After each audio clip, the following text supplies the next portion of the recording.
Bendito Deus, no nome de Jesus, damos ao Senhor um bom dia e desejamos que a palavra do Senhor fale nos nossos corações. E onde quer, ó Deus, que haja um ouvinte, um assistente deste vídeo, que a poderosa mão do Senhor esteja operando na vida deles, havendo alguma necessidade, alguma enfermidade, algum problema financeiro, algum problema espiritual, que sejam resolvidos no nome de Jesus. Nós oramos assim, porque assim cremos. Amém. Deus abençoe você e sua família. Um bom dia para você no nome de Jesus. Vamos ler a palavra de Deus hoje com um título muito interessante. Está em Atos capítulo 13, o versículo de 1 ao 4, parte A do versículo 4. E vamos discorrer essa história aí muito linda que aconteceu na cidade de Pafos, lá na ilha de Chipre.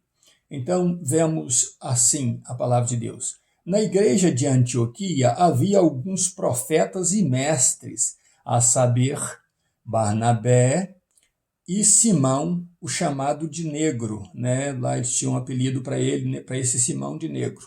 Lúcio de Cirene, Manaém, que fora criado com Herodes, Era uma pessoa que estava lá, criado ao lado do trono ali por Herodes, um filho de criação possivelmente, e Saulo. Servindo eles ao Senhor e jejuando, ou esses profetas junto com a igreja servindo ao Senhor e jejuando, disse o Espírito Santo deu uma ordem a eles: apartai-me a Barnabé e a Saulo para a obra a que os tenho chamado. Então, uma obra especial para Barnabé e para Saulo. E o Espírito Santo disse: apartem eles para enviá-los, Então, depois de jejuarem novamente, eles já estavam em jejum e oração, depois de jejuarem novamente e orarem, então puseram sobre eles as mãos e os despediram. E a parte A do versículo 4 diz assim: assim estes, enviados pelo Espírito Santo, desceram a Seleucia. Então, entendemos que Paulo e Barnabé, depois, ou Saulo, até então, até o versículo 9, ele é chamado de Saulo, Eles fizeram aquela boa obra lá na cidade de Jerusalém, na Judéia, ali, levando a oferta dos irmãos da Antioquia ali para ajudar nas necessidades. Depois que eles deixaram tudo organizado lá, então, eles voltam para a Antioquia para seguir o trabalho espiritual na cidade, ajudando os irmãos de Antioquia. Graças a Deus que eles estavam ali fazendo o trabalho, mas eles estavam ali fazendo o que a igreja deve fazer: jejuando e orando. Jejuando e orando. Repito, a igreja deve estar sempre jejuando e orando. Agora eu vou ao título da mensagem: existem mágicos liderando igrejas? Olha o título da mensagem de novo. Existem mágicos liderando igrejas? Preste atenção neste detalhe. Eles então, depois que a igreja jejuava e orava, aquele culto maravilhoso, o Espírito Santo dá uma ordem à igreja e diz àqueles 5 profetas que estavam ali, juntamente com a igreja: separem a 2 homens entre vocês, Barnabé e Saulo, para uma obra especial, uma obra missionária, que foi a primeira viagem missionária, que registra na vida de Paulo, que será chamado de Paulo a partir do versículo 9. Separam esses 2 homens para uma obra que eu tenho para eles. A igreja e os profetas, então, voltam a orar, a jejuar, e depois de orar e jejuarem, o que acontece? Eles obedecem à voz do Espírito Santo e impõem as mãos sobre esses 2, separam esses 2 e os enviam, e eles começam a viajar então. Engraçado que eles foram para a terra de nascimento de Barnabé, que era a ilha de Chipre, e ficaram ali um tempo. Viajando então na ilha de Chipre, chegaram lá no finzinho dela, numa cidade chamada Pafos. Chegando em Pafos, ali tinha um governador regional, um governador de província. E, sendo eles homens representantes, eles, representando o cristianismo, uma nova doutrina, ensinando novas coisas para as pessoas, o que acontece? O governador manda chamá-los. Já sabendo que eles iriam ensinar era a palavra de Deus, o governador então diz: tragam esses homens para que eles falem para mim a palavra de Deus. Esse procônsul, ou esse governador de região, de província, se chamava Sérgio Paulo. E ele, então, era autoridade ali. Mas ali naquela cidade existia um sujeito que se dizia profeta, mas ele era mágico. Ele era um falso profeta, mas era tido como profeta ali pelo que ele fazia, pelo que ele operava no meio do povo. E é engraçado que mesmo esse procônsul, sendo um homem muito prudente, sendo honrado pela sua prudência, ele era enganado por este mágico. Esse mágico fazia coisa que parecia ser de Deus, parecia ser um homem de Deus ali, e enganava todos. E ninguém tinha noção do que ele estava fazendo. Então, chegando Barnabé e Saulo na presença do procônsul, quem estava ali? O mágico, o enganador, que era tido como profeta.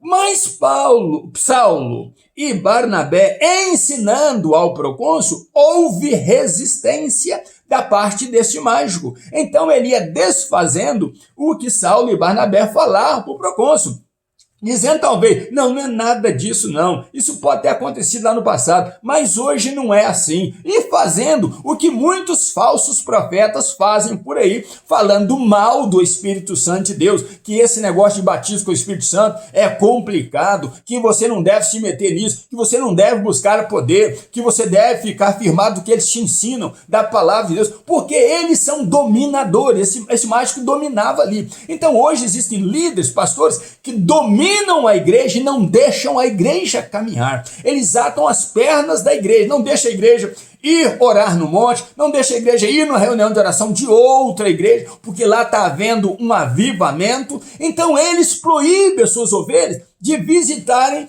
outros locais, porque eles têm medo deles aprenderem lá verdades que ele não ensina na sua igreja, que ele não fala na sua igreja. E na verdade, hoje em dia, não se fala em batismo com o Espírito Santo, não se fala em ser guiado pelo Espírito Santo, não se fala que Jesus está voltando, não se fala em santidade e pureza na igreja. Na igreja hoje se fala de negócios, na igreja hoje se fala de conquistas, na igreja hoje se fala de sucesso, de ser bem sucedido.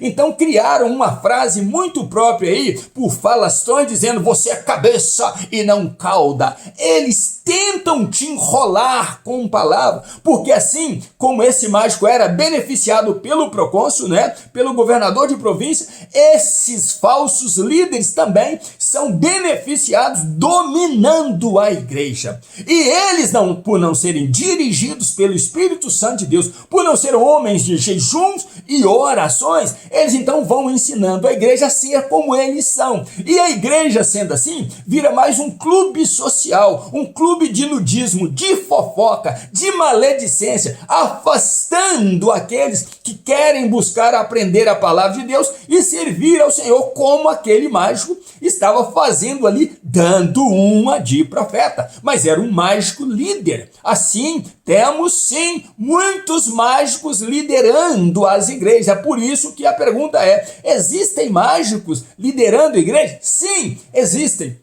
E essas pessoas estão afastando o povo de aprender a palavra de Deus. Mas o que aconteceu? Quando ele ia desfazendo, quando ele ia desfalando o que Saulo e Barnabé falavam, a Bíblia diz: aí ele vem então ser chamado Paulo. Então,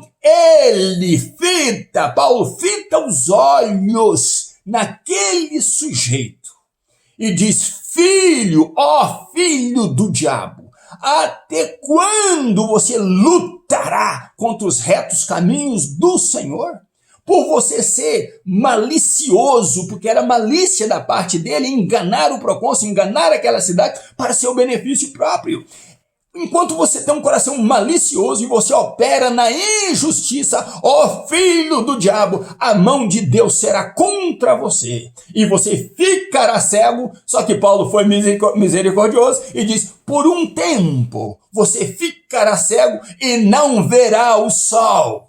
Ah, meus irmãos, naquela mesma hora, diante do procônsul, diante ali daquele local, diante de Barnabé, e Saulo, que agora é Paulo, ele então fica cego. E começa então a rodar e a pedir ajuda. Olha, o líder agora está pedindo ajuda, porque está cego, porque não tem mais visão, não consegue enganar mais. E quem vê aquilo é o procônsul. O procônsul via o que o mágico fazia, então ele acreditava naquilo, mas agora ele precisava ver o poder de Deus patente aos seus olhos. Ele então, vendo aquilo, ele creu e maravilhou desta nova doutrina que chegou a Pafos, a cidade que ele dirigia, e ele creu e glorificou a Deus. Meus irmãos e minhas irmãs, a igreja precisa orar, a igreja precisa jejuar, precisamos dos nossos cultos de orações, precisamos de pedir a Deus direção do Espírito Santo de Deus para as nossas vidas, para que estes mágicos líderes sejam repreendidos e por um tempo eles sejam cegos das suas visões e possam dar jeito e tempo para Deus operar na vida deles. Eu busquei estudo para ver quando este mágico vem a ser curado novamente da sua cegueira e não encontrei por enquanto, e vamos continuar vendo etapas para chegar lá. Mas o importante não era o que estava acontecendo com aquele mágico, era o poder de Deus manifesto para que alguém se convertesse ao Senhor Jesus. Assim, dentro das nossas igrejas, dentro das nossas reuniões de oração, precisamos buscar a Deus em jejum e oração para o poder de Deus se manifestar. Você pode crer pela fé, você pode crer sem ver, mas tem gente aí precisando, e no passado foi assim, teve pessoas precisando ver para então crer que era Deus que estava operando. Então não critique aqueles que dizem, olha, eu quero ver, eu quero ver, eu quero ver.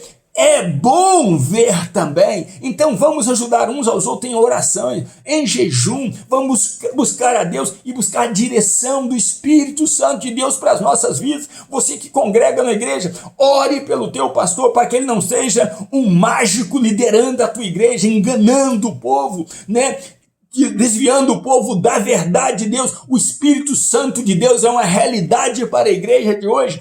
O batismo com o Espírito Santo é uma realidade para a igreja de hoje. Os sinais de prodígio, olha que havia na igreja de Antioquia 5 profetas. As igrejas estão precisando de profetas nela. Nós estamos precisando de Paulos para repreender certos homens no nosso meio e para vermos a glória de Deus operar nas nossas vidas. Eu motivo você a jejuar e orar, e sem a santificação você não verá o operar de Deus. Então busque a Deus. Eu ainda nos meus pijamas, buscando a Deus. Um grande abraço meu, pastor Riva Martins. Deus abençoe você e família, em nome de Jesus, e sigamos juntos amanhã, observando detalhes da palavra de Deus. Deus te abençoe, em nome de Jesus.